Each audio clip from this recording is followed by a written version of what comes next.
අයිබෝවන් යථාර්ථවාදීව ලෝකයේ දෙස බලන්නට සත්‍ය සිදුවීම් සම්පින්ඩනයක පුවත් දිගහැරම ශ්‍රද්ධා රූපවාහිනී 6:30 ප්‍රධාන පුවත් විකාශය සමගින් මම වාග්ය ධනංජය කොල්ල ප්‍රථම නවධානය දවසේ ප්‍රධාන පුවත් සිරස්තල වෙත. කන්දකාඩු නිරෝධායන මධ්‍යස්ථානය රෝහලක් බවට පරිවර්තනය කෙරේ. අත්අඩංගුවට පත් නාකොටික් නිලධාරීන්ට මරණ දඩුවම ක්‍රියාත්මක කරන ලෙස නීතිපතිවරයාගෙන් ඉල්ලීමක්. නීති විරෝධී මූල්‍ය හා ලීසින් ආයතන හඳුනා ගැනීම සඳහා මහ බැංකුවෙන් දීප ව්‍යාප්ත මෙහෙයුම්. පුස්කොළපත් සංරක්ෂණයට රජයෙන් විශේෂ වැඩපිළිවෙලක්. නොකඩවා දෙවන දිනටත් අමරිකාවේ කොවිඩ් ආසාදිත ගණන 60,000 ඉක්මවයි.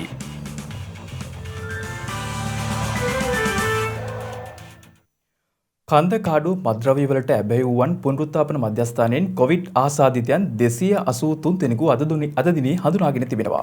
සෞඛ්‍ය අමාත්‍යාංශය පවසන්නේ යනුව ඊයේ එම මධ්‍යස්ථානයෙන් වාර්තා වූ ආසාදිතයින් 56 දෙනාත් සමගින් එහි හමු වී ඇති සමස්ත ආසාදිතයින් සංඛ්‍යාව 340ක් දක්වා ඉහළ ගොස් ඇති බවයි. මේ වන විට කන්දකාඩු මධ්‍යස්ථානයේ රැඳවියන් සහ කාර්ය මණ්ඩල සමාජිකයින්ගේ PCR පරීක්ෂණ 338ක ප්‍රතිඵල අනුව අදාළ ආසාදිතයින් හඳුනාගෙන ඇති බව එම දෙපාර්තමේන්තුව පෙන්වා දෙනවා. මේ අතර එම මධ්‍යස්ථානයේ තවදුරටත් PCR පරීක්ෂණ සිදු කෙරෙමින් පවතින අතර ඒ අනුව කන්දකාඩු මද්‍රව්‍ය වලට ඇබ්බැහි වූවන් පුනරුත්ථාපනය කිරීමේ මධ්‍යස්ථානයේ තවදුරටත් ආසාදිතයින් වාර්තා වීමේ ප්‍රවණතාවක් පෙන්눔 කරන බවයි සෞඛ්‍ය සේවා අධ්‍යක්ෂ ජෙනරාල් විශේෂඥ වෛද්‍ය අනිල් ජාසිංහ මහතා පවසන්නේ. එමෙන්ම අදාළ කාලය තුලදී මද්‍රව්‍යවලට ඇබ්බැහි වූවන් පුනරුත්ථාපනය කිරීමේ කන්දකාඩු මධ්‍යස්ථානයෙන් පුනරුත්ථාපනය අවසන් කර පිටතට යවන ලද රැඳවියන් සහ ආශ්‍රිතයන්ද හඳුනා ගනිමින් PCR පරීක්ෂණ සහ නිරෝධායන කටයුතු අඛණ්ඩව ක්‍රියාත්මක කර ඇති බවද සෞඛ්‍ය සේවා අධ්‍යක්ෂ ජෙනරාල්වරයා පවසනවා. ඒ අනුව මෙම ස්ථානයෙන් සමාජයට කොරෝනා වෛරසය පැතිර යාම වැළැක්වීමට සියලු පියවර ගනිමින් සිටින බව රජයේ ප්‍රවෘත්ති දෙපාර්තමේන්තුව නිකුත් කළ එම නිවේදනයේ සඳහන්. මේ අතර කන්දකාඩු COVID-19 නිරෝධායන මධ්‍යස්ථානය එම වෛරසය ආසාදනය වූවන්ට ප්‍රතිකාර කිරීමේ රෝහලක් බවට පරිවර්තනය කර ඇති බව යුද හමුදාපති ලුතිනන්ට් ජෙනරාල් ශ්‍රවේන්ද්‍ර සිල්වා මහතා පවසනවා. කන්දකාඩු මද්‍රව්‍ය පුනරුත්ථාපන මධ්‍යස්ථානයෙන් හමු වූ ආසාදිතයන්ට එමගින් ප්‍රතිකාර කිරීමට කටයුතු යොදා ඇති බවයි යුද හමුදාපතිවරයා වැඩිදුරටත් පවසන්නේ.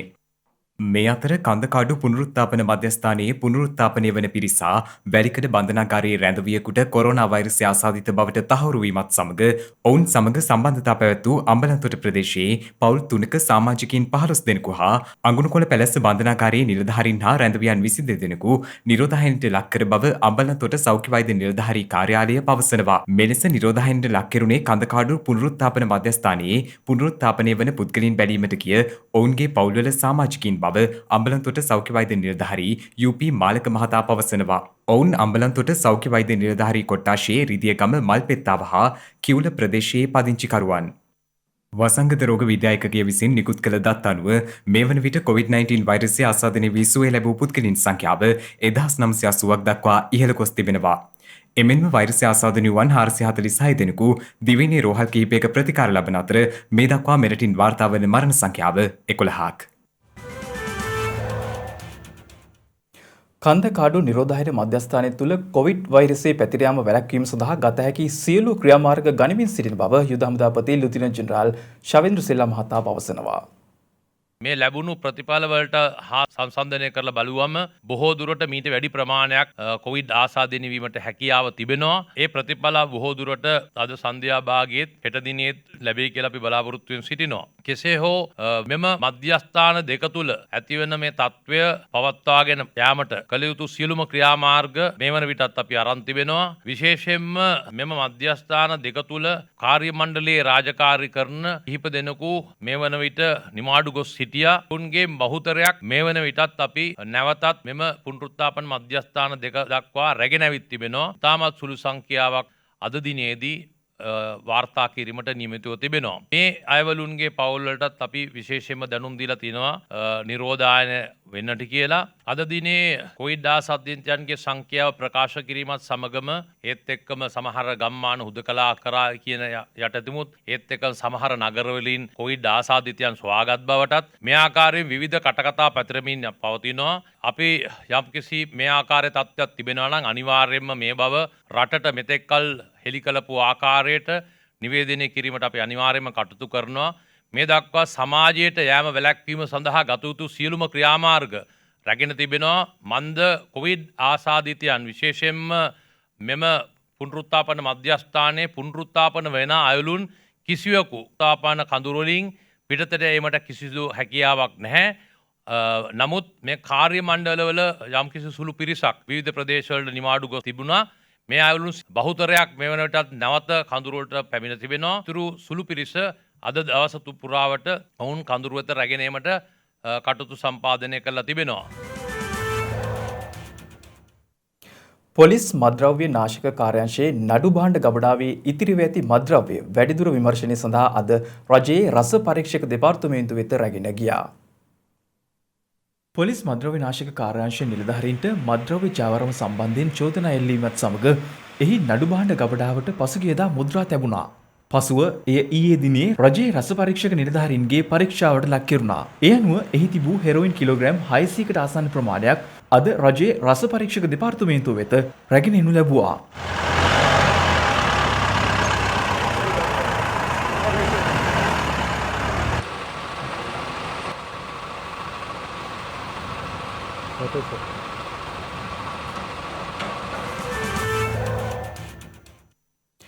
පොලිස් භාරයට ගත් මද්‍රව්‍ය ජාවාරම්කරුවන්ට අලෙවි කිරීමේ සිද්ධියට අත්අඩංගුවට පොලිස් මද්‍රව්‍ය නාශක කාර්යාංශයේ නිලධාරීන්ට එරෙහිව මරණ දඩුවම ක්‍රියාත්මක කරන ලෙස නීතිපතිවරයාගෙන් ඉල්ලීමක් කිරීමට බලාපොරොත්තු වන බව නියෝජ්‍ය පොලිස්පති අජිත් රෝහණ මහතා පවසනවා.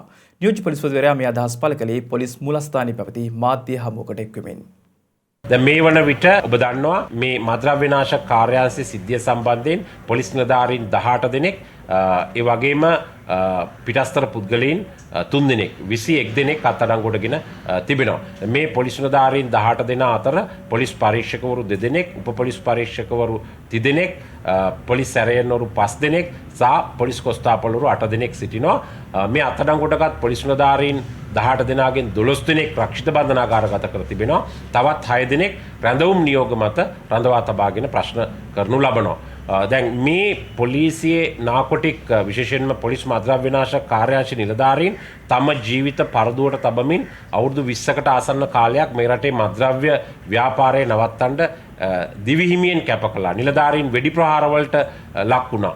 ඉතින් එහෙම කැපකිරීම තුල මේ ඊටාම අතලොස්සක් මේ නිලධාරීන් 18 දෙනෙක් වගේ සුළු පිරිසක්ගේ මේ ක්‍රියාකලාපය අපි දැඩිව හෙලා දකිනවා. ඒ වගේම අපි ඒ සම්බන්ධයෙන් සමස්ත පොලිස් දෙපාර්තමේන්තුව හැටියට කනගාටු වෙනවා. නමුත් ඒින් අදහස් කරන්නේ මේ රටේ මද්‍රව්‍ය ජාවාරම් කරුවන්ට අපි ඉඩ දෙනවයි කියලා. එය දැන් ප්‍රකෘතිමත් කරලා තියෙනවා. නව නියෝජ්‍ය පොලිස්පතිවරයෙක් පත් කරලා තියෙනවා. නව අධ්‍යක්ෂකවරයෙක් පත් කරලා තියෙනවා. නව නිලධාරීන් පත් කරලා මේ රටේ මද්‍රව්‍ය ජාවාරම් කරුවන්ට එරෙහි මෙහෙයුම් නිරන්තරයෙන් ක්‍රියාත්මක කරනවා. විශේෂයෙන්ම මේ වන විටත් වාහන 11කට ආසන්න සංඛ්‍යාවක් අපරාධ පරීක්ෂණ දෙපාර්තමේන්තුව බාරයට ගෙන තිබෙනවා. මේ නිලධාරීන් භාවිතා කරපු ඒ වගේම ඉඩම් කට්ටි 18ක් පමණක් ගෙන තිබෙනවා. විශේෂයෙන්ම කියන්න ඕනේ අපේ බලාපොරොත්තුව තමයි මේ විමර්ශන ඉක්මනින්ම කඩිනම් කරලා අවසන් කිරීම. දෙවෙනි අරමුණ තමයි ගරු නීතිපතිතුමා මගින් අධිචෝදනා පත්‍ර බාලා දීලා ඉක්මනින් මේ ක්‍රියාවලිය අවසන් කරලා යම් ආකාරයකට මේකට වැරදිකරුවන් වෙන අය ඉන්නවා නම් සාමාන්‍යයෙන් අපේ රටේ මරණ දඬුවම මෙච්චර කාලයකට ක්‍රියාත්මක වුණේ නැහැ 1979න් පස්සේ. නමුත් අපි ඉල්ලීමක් කරන්න බලාපොරොත්තු වෙනවා. මොකද මෙවැනි නිලධාරීන් අපේ සමාජයෙන්ම දුරු කරන්න අවශ්‍යයි. නියමිත අධිකරණ ක්‍රියාවලිය තුලට ගොස් යම් ආකාරයක වුන් වැරදිකරුවන් වෙනවා නම් ඇපෑලක් ඉදිරිපත් කරලා ඒකටත් වැරදිකරුවන් වෙනවා නම් ඔවුන්ට විරුද්ධව හෝ විශේෂයෙන්ම මරණ දඬුවම ක්‍රියාත්මක කරන ලෙස ඉල්ලීම. මේක තමයි අපේ බලාපොරොත්තුව. නීති විරෝධී මූල්‍ය හා ලීසින් ආයතන හඳුනා ගැනීම සඳහා දීප ව්‍යාප්ත මෙහෙයුම් ආරම්භ කර ඇති බව ශ්‍රී ලංකා මහ බැංකුව පවසනවා. ඒ අනුව මහ බැංකුව සඳහන් කරන්නේ පොලිස් දෙපාර්තමේන්තුවේද සහයෝගය ඇතිව මෙම දීප ව්‍යාප්ත මෙහෙයුම් සිදු කරන බවයි. මෙම මෙහෙයුම්වලදී කුරුණෑගල ප්‍රදේශයෙන් එවැනි නීති විරෝධී මූල්‍ය ආයතනයක් හඳුනාගත් බවද මහ බැංකුව සඳහන් කරනවා. ඊට සමගාමීව නීති විරෝධී මූල්‍ය හා ලීසින් ආයතන සමග ගනුදෙනු කිරීමේදී ඇතිවන අහිතකර ප්‍රතිඵල පිළිබඳව ජනතාව දැනුවත් කිරීමේ වැඩසටහනක්ද ආරම්භ කර ඇති බවයි මහ බැංකුව සඳහන් කළේ. මේ අතර නීති විරෝධී මූල්‍යායතන පිළිබඳව මහ බැංකුව දැනුවත් කිරීමට ජනතාවට අවස්ථාව සලසා දී ඇති බවයි මහ බැංකුව පවසන්නේ. එම තොරතුරු මහ බැංකුවේ බැංකුව නොවන මූල්‍යායතන අධීක්ෂණ දෙපාර්තමේන්තුවේ දුරකථන අංකය වන 0112 477 500 යන දුරකථන අංකයට දැනුම් දීමේ හැකියාව පවතින බවයි ශ්‍රී ලංකා මහ බැංකුව වැඩිදුරටත් සඳහන් කළේ. විශේෂ කාර්ය බලකාය ඇතුළුව ශ්‍රී ලංකා පොලිසියේ සේවය අතහැර යාමේ නියෝගය ලබා සිටින නිලධාරීන් නැවත සේවයේ පිහිටුවීමට අදාළ අභියාචනා මේ මාස 17 වන දින දක්වා කැඳවන බව රජය පවසනවා. නිවේදනයක් නිකුත් කරමින් රජයේ ප්‍රවෘත්ති දෙපාර්තමේන්තුව පවසන්නේ විශේෂ කාර්ය බලකාය ඇතුළුව ශ්‍රී ලංකා පොලිසියේ සේවය අතහැර යාමේ නියෝගය ලබා සිටින නිලධාරීන් නැවත සේවයේ පිහිටුවීම සඳහා රජය විසින් ගන්නා ලද ප්‍රතිපත්තිමය තීරණයකට අනුව එම නිලධාරීන් නැවත සේවයට බඳවා ගැනීම සඳහා අදාළ ක්‍රියාවලිය මේ වන විට ආරක්ෂක අමාත්‍යාංශ විසින් ආරම්භ කර ඇති බවයි. ඊට අදාළ පුවත්පත් නිවේදනයක් පසුගිය මාස 17 වන දින පළ කර ඇති අතර ආරක්ෂක අමාත්‍යාංශයේ www.defence.lk සහ පොලිස් දෙපාර්තමේන්තුවේ www.police.lk යන වෙබ් අඩවි වලින් ඒ පිළිබඳව තොරතුරු ලබා ගත හැකි බවයි රජයේ ප්‍රවෘත්ති දෙපාර්තමේන්තුව නිකුත් කළ නිවේදනයේ දැක්වෙන්නේ. ඒ අනුව මෙම අභියාචනා අතිරේක ලේකම් නීති හා සාමය ආරක්ෂක අමාත්‍යාංශය 14 වන මහල සුහුරුපාය බත්තර මුල්ල යන ලිපිනයට ලබන 17 වනදා දක්වා ඉදිරිපත් කිරීමේ හැකියාව පවතිනවා. වසර ගණනාවක් තිස්සේ පැරණි පුස්කොළ අත්පිටපත් විධිමත් සංරක්ෂණ වැඩපිළිවෙලක් යටතේ ආරක්ෂා වීම සිදු වුණේ නැහැ. මේ හේතුවෙන් ඒවා භෞතික හායනයට හා අවිධිමත් මානව ක්‍රියාකාරකම් නිසා අනාගත පරපුරට අහිමි වීමේ අවධානමක් උද්ගතව තිබෙනවා. ඒ නිසා රජයේ මැදිහත් වීම මත මෙම පුස්කොළපත් සංරක්ෂණය කිරීමටයි පියවරගෙන ඇත්තේ. නිවේදනයක් නිකුත් කරමින් බුද්ධ ශාසන සංස්කෘතික හා ආගමික කටයුතු අමාත්‍යාංශය පවසන්නේ ශ්‍රී ලංකාවේ රාජ්‍ය ආයතන පූජ්‍ය ස්ථාන සහ පුද්ගලයන් සතුව පුස්කොළ අත්පිටපත් විශාල ප්‍රමාණයක් පවතින බවයි. එම ලේඛනවල ත්‍රිපිටකය, රාජ්‍ය පරිපාලනය, බෞද්ධාගමික සහ වෙනත් ආගමික තොරතුරු ආදී පුළුල් පරාසවල තොරතුරු ඇති බවයි අනාවරණය වන්නේ. එබැවින් විධිමත් රාජ්‍ය මැදිහත්වීමක් තුළ පුස්කොළ පොත් සංරක්ෂණය ලේඛනගත කිරීම හා අංකීතකරණය සඳහා කටයුතු සම්පාදනය කිරීමේ අවශ්‍යතාවය ස්මතුව පවතිනවා. බුද්ධ ශාසන සංස්කෘතික හා ආගමික කටයුතු අමාත්‍යාංශයේ පුරාවිද්‍යා දෙපාර්තමේන්තුව, ජාතික ලේඛනාරක්ෂක දෙපාර්තමේන්තුව හා ජාතික පුස්තකාල හා ප්‍රලේඛන සේවා මණ්ඩලය එක්ව විධිමත් වැඩපිළිවෙලක් මේ සඳහා දියත් කිරීමට නියමිතයි. කෙසේ වෙතත් මේ ඔස්සේ කිසිදු පුස්කොළ පොතක් රාජ්‍ය භාරයට නොගන්නා අතර ඒවා රටින් පිටවීම සහ භෞතික හායනය අවම කරමින් අනාගත පරම්පරාව වෙනුවෙන් සංරක්ෂණය කිරීමයි මෙහි ප්‍රධාන අපේක්ෂාව වී ඇත්තේ. පසුගියදා කලාවැව විජිතපුර ප්‍රදේශයේදී දුම්රිය ගැටීමෙන් අනතුරට ලක්ව සිටි වන අලින් දෙදෙනෙකු වෙත ප්‍රතිකාර කිරීම ඊයේ සිදු කෙරුණා. කොළඹ මඩකලප දුම්රිය මාර්ගයේ කිලෝමීටර 111ක අනුවාසලදී මෙසේ මෙම වන අලින් දුම්රිය ගැටී ඇත්තේ. ගල්කිරියාගම වනජීවී කාර්යාලය පවසන්නේ වන අලින් තිදෙනෙකු මෙසේ දුම්රිය ගැටී අනතුරට ලක් වූ බවට වාර්තා වන බවත් ඒ අතර කුඩා අලි පැටවෙකුද සිටින බවයි. කෙසේ වෙතත් එසේ දුම්රිය ගැටුණු අලි පැටවා සම්බන්ධයෙන් මෙතෙක් කිසිදු හෝඩුවාවක් ලැබී නැහැ. අනතුරට ලක් වූ අනෙක් වන අලින් දෙදෙනාට ප්‍රතිකාර කිරීම සඳහා වනජීවී නිලධාරීන්ට මහත් පරිශ්‍රමයක් දැරීමට සිදු වුණේ එම වන අලින් දෙදෙනාගෙන් එක් වන අලියෙකු කලාවැවේ ජලයේ බැස සිටීම හේතුවෙන්. එම වනාලියාට ප්‍රතිකාර කිරීම සඳහා වනජීවී නිලධාරීන් බෝට්ටු ආධාරයෙන් වනාලියා වෙත ගමන් කිරීමේදී එම බෝට්ටුවද අනතුරට ලක් වී තිබුණා. කෙසේ වෙතත් එම අනතුරින් කිසිවෙකුට හෝ අනතුරක් සිදුව නැහැ.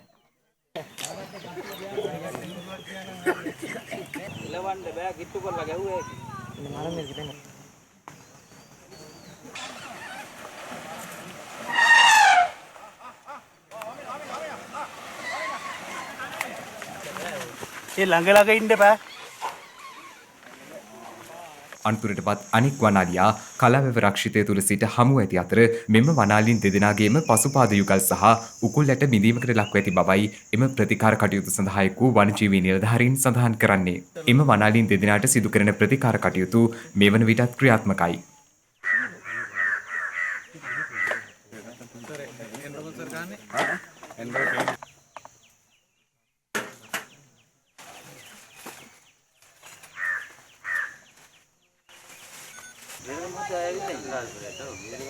මේ අතර අනතුරින් පසුව මේ වන විට හෝඩුවාවක් නොමැතිව සිටින අලි පැටවා සොයා විජිතපුර බීට්ටු කාර්යාලය නිලධාරීන් සහ ගල්කිරියාගම අඩේවන් නිලධාරීන් විසින් මේ වන විටත් විශේෂ සෝදිසි මෙහෙයුම් ආරම්භ කර ඇති බවද අප වාර්තාකරු පැවසුවා. මහමෙවුනාව භාවනා අසපු සංචිතයත් ශ්‍රද්ධා මාධ්‍යජාලයත් එක්ව දියත් කරනු ලබන ශ්‍රද්ධා රුධිරදාන කඳවුරු මෙවන විට දිවන පුරා ක්‍රියාත්මක වනවා. කොවිඩ් වසංගත අභියෝගයේ හමුවේ මෙවර ශ්‍රද්ධා රුධිරදාන ව්‍යාපෘතිය මගින් ජාතික රුධිර සංචිතයට සවියක් වීමට අපිට හැකියාව ලැබුණා. ඒ අනුව ඉදිරි දින කිහිපය තුළද ශ්‍රද්ධා රුධිරදාන කඳවුරු පැවැත්වීමට නියමිතයි.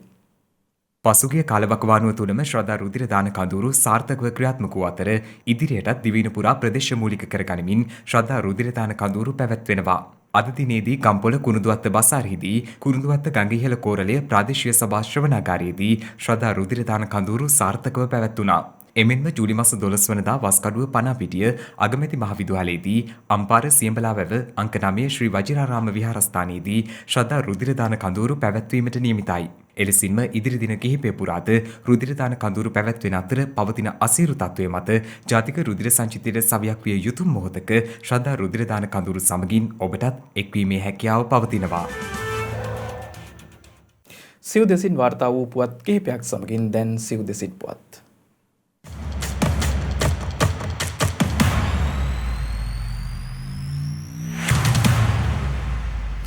ගුවන් මගින් මෙරටට එවා තිබූ එක්ස්ටයිසි මත්පෙති කිලෝග්‍රෑම් 3කට ආසන්න ප්‍රමාණයක් කටුනායක ප්‍රදේශයේදී රේගු නිලධාරීන් භාරයට ගෙන තිබෙනවා.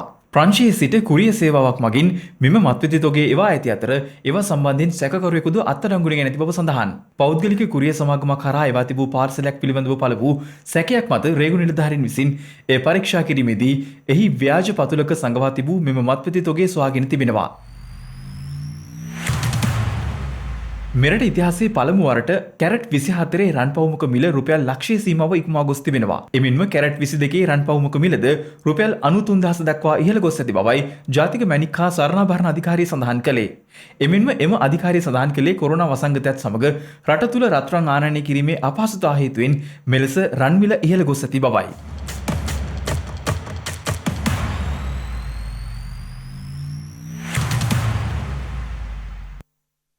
ජීවිතය යනු අභියෝග බලාපොරොත්තු සියල්ල අතරේ කෙසේ හෝ ගෙවා යා යුතු දිගු මාවතක්. එම ජීවිත අභියෝගයේ හමුවේ ගිනි වලා මැදින් නැගින දුමාරය නිසාවෙන් ඔවුන්ගේ සුසුම් අපට නොපෙනීම අරුමයක් නොවේ. එහෙත් එවැනි අනේක බලාපොරොත්තු දෙවි අලුවන්නට නොදී ජීවිතයට මුහුණ දෙන පිරිසක් ගැනයි මේ. ඉන්දුනීසියාවේ ඉජේන් ගිනිකන්ද තමයි මේ. අවසන් වරට මේ ගිනිකන්ද පුපුරා ගිය මීට අවුරුදු 64කට කලින්. ඒත් ගිනිකන්දෙහි යමහල තවමත් ජීවමාන තත්ත්වයේ පවතිනවා.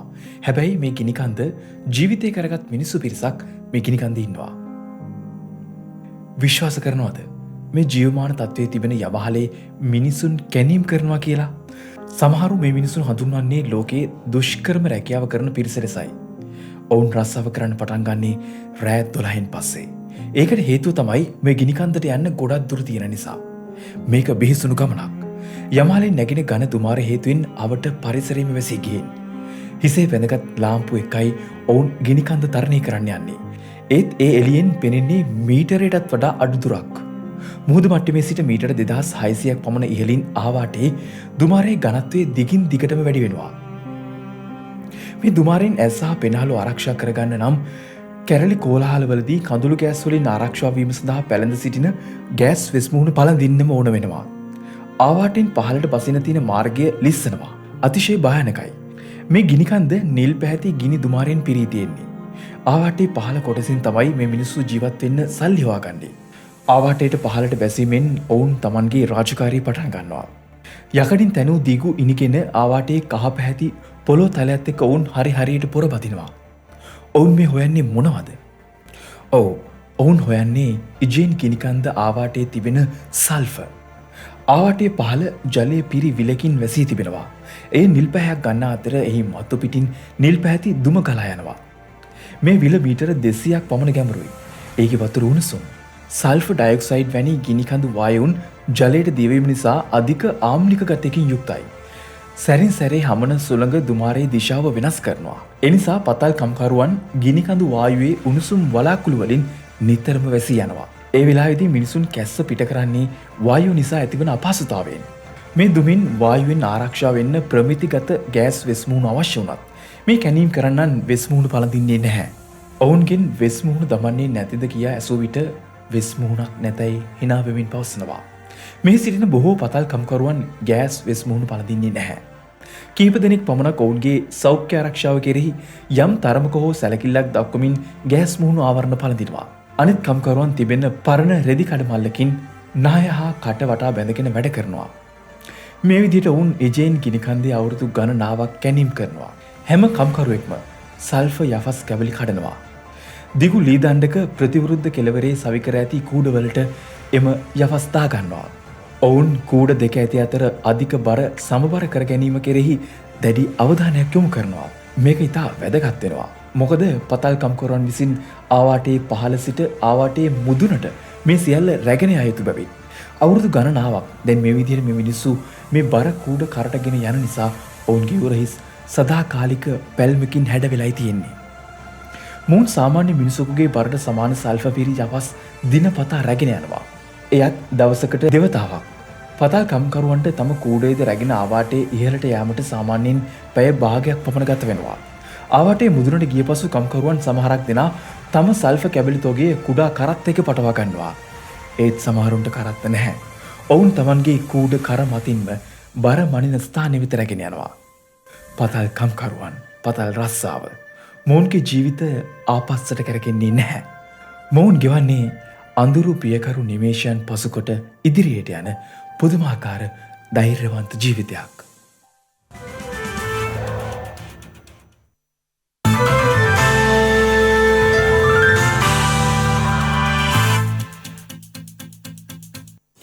COVID-19 වෛරස තත්ත්වය හේතුවෙන් නොකඩවා දෙවන දිනටත් ඇමරිකාවේ වාර්තා වන ආසාදිතයින් ගණන 60,000 ඉක්මවා ගොස් තිබෙනවා. ඒ අනුව ගත වූ පැය 24 තුළ නව ආසාදිතයින් 61,067ක් වාර්තා වීමත් සමග එරට තුළ සමස්ත COVID-19 රෝගීන් සංඛ්‍යාව දැක්වෙන්නේ 32,19,999ක් ලෙසයි. මේ වන විට ඇමරිකාවෙන් මරණ 1,35,822ක් වාර්තා වන අතර ගත වූ පැය 24 තුළ නව මරණ 960ක් වාර්තා වී ඇති බවයි විදෙස් මාධ්‍ය වාර්තා කරන්නේ. මේ අතර COVID-19 වසංගත තත්ත්වයේ අතුරු බලපෑම් හේතුවෙන් මේ වසර අවසන් වන විට ලෝපුරා දෛනිකව 12,000ක පමණ පිරිසක් සාගින්නෙන් මිය යා හැකි බවට ජාත්‍යන්තර ඔක්ස්ෆෑම් සංවිධානය අනතුරු අඟවනවා. ඒ අනුව වෛරස් ආසාදනය වී මිය යන සංඛ්‍යාවට වඩා COVID-19 වසංගත තත්ත්වයේ බලපෑම හේතුවෙන් ඇතිවන සාගින්නෙන් මිය යනු ඇති බවයි එම සංවිධානය පෙන්වා දෙන්නේ. වසංගත තත්ත්වය හේතුවෙන් නිර්මාණය වී ඇති රැකියා විරහිතභාවය රටවල් වසා දැමීමත් සමග ආහාර නිෂ්පාදනයට ඇති වූ බලපෑම් සහ පීඩාවට පත් වූවන්ට ආධාර බෙදා දීමේදී පවතින දුෂ්කරතා මෙම තත්ත්වයට හේතු වී ඇති බවද ඔක්ස්ෆෑම් සංවිධානය සඳහන් කරනවා. එම සංවිධානය වැඩිදුරටත් පෙන්වා දෙන්නේ මෙම තත්ත්වයෙන් දැඩිව බලපෑම් එල්ල විය හැකි රටවල් 10ක් නිරීක්ෂණය වී ඇති බවයි. මේ අතර බොලිවියානු අන්තර්වාර ජනාධිපතිනි ජෙනින් ආසෙට් හට COVID-19 වෛරසය ආසාදනය වී තිබෙනවා. ඒ අනුව සිය ට්විටර් ගිණුම ඔස්සේ වීඩියෝ පටයක් මුදාහරිමින් ඇය ප්‍රකාශ කර ඇත්තේ වෛරස පරීක්ෂාවකදී තමා COVID ආසාදිතයෙකු බවට තහවුරු වී ඇති බවයි. එම නිසා තමන් සෞඛ්‍ය අංශවල උපදෙස් අනුව ස්වයං නිරෝධායනයට ලක්ව ප්‍රතිකාර ලබන බවයි ඇය ප්‍රකාශ කර ඇත්තේ. වෛරසය ආසාදනය වූ බවට තහවුරු වී ඇති බොලිවියානු අමාත්‍ය මණ්ඩලයේ අමාත්‍යවරුන් කිහිප දෙනෙකු පිළිබඳවද ජනාධිපතිවරිය සිය ට්විටර් පණිවිඩය මගින් වැඩිදුරටත් සඳහන් කර ඇති බව විදෙස් මාධ්‍ය වාර්තා කළා. මේ අතර නැවත වරක් දිනකදී වැඩිම ආසාදිත සංඛ්‍යාවක් එනම් නව ආසාදිතයන් 25,790ක් වාර්තා වීමත් සමග ඉන්දියාවේ මුළු ආසාදිතයින් සංඛ්‍යාව 7,97,999 ඉක්මවා ගොස් තිබෙනවා. එරට මාධ්‍ය වාර්තා කළේ ඇමරිකා එක්සත් ජනපදයේ සහ බ්‍රසීලය හැරුණු විට ලොව තුන්වෙනුවට වැඩිම කොරෝනා ආසාදිතයින් සිටින ඉන්දියාවේ කොරෝනා මරණ සංඛ්‍යාව 21,654ක් බවයි. එමෙන්ම ඉන්දියාවේ කොරෝනා මරණ වලින් 85%ක්ම වයස අවුරුදු 45 ඉක්මවුවන් වන අතර 53%ක් වයස අවුරුදු 60 ඉක්මවුවන් බවයි එරට සෞඛ්‍ය අංශය පෙන්වා දෙන්නේ.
දිනක සටහන් නිමවන්නට මත්තෙන් හෙට දවසේ වැදගත්කම ගැනයි මේ.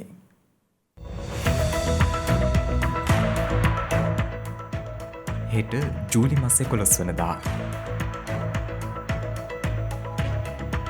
ලෝක ජනගහන දිනය ජූලි මස 11 වන දිනට එනම් හෙට දිනට යෙදී තිබෙනවා. 1990 දෙසැම්බර් මාසයේදී එක්සත් ජාතීන්ගේ මහා මණ්ඩලය විසින් පරිසරය හා සංවර්ධනය සමග ඇති සම්බන්ධතා ඇතුළු ජනගහන ගැටලු පිළිබඳ දැනුවත්භාවය වැඩි දියුණු කිරීම සඳහායි ජූලි මස 11 වන දින ලෝක ජනගහන දිනය සැමරීමට තීරණය කර ඇත්තේ.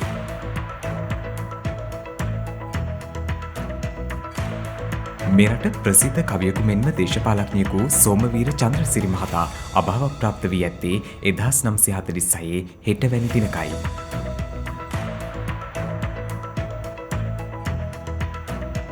අප්‍රිකාවෙන් පිටත පැරණිම ගල් මෙවලම් බටහිර චීනයේ ලැන්ටියන් රටින් සොයාගෙන ඇත්තේ 2018 ජූලි 11 වන දිනයි.